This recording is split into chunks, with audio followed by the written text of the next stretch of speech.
సరే, రాష్ట్రంలో మన బలానికి తగ్గట్టుగా రాలేదు, అది బాధాకరం. కానీ ఒకటి ఇచ్చారు, ఒక స్థానం కొత్తగూడి.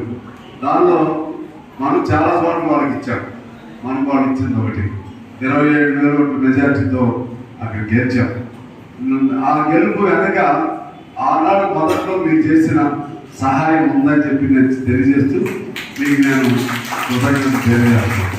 ఇవాళ ఎమ్మెల్యేగా గెలవడం అంటే మన సొంతానికి కాదు. సొంతం అనుకుంటే కమ్యూనిస్ట్ పార్టీలో ఉండరు ఎవరు.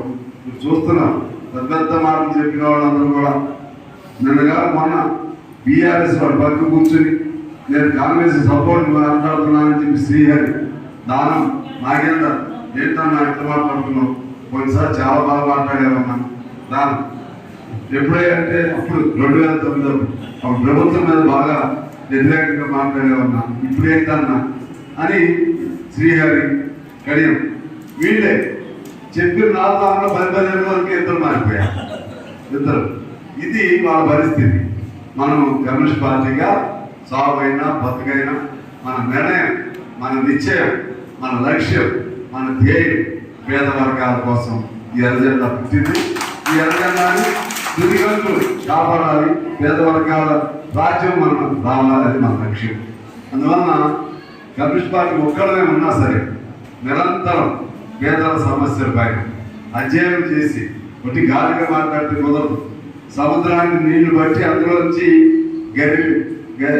గరిట ఒక చెంచా నీళ్ళతో మనం సారాంశం చెప్పాలి. అది టైం చాలు. అయితే చాలా కష్టపడి నా ప్రయత్నం నేను చేస్తున్నాను మన పార్టీ గౌరవాన్ని కాపాడే విధంగా.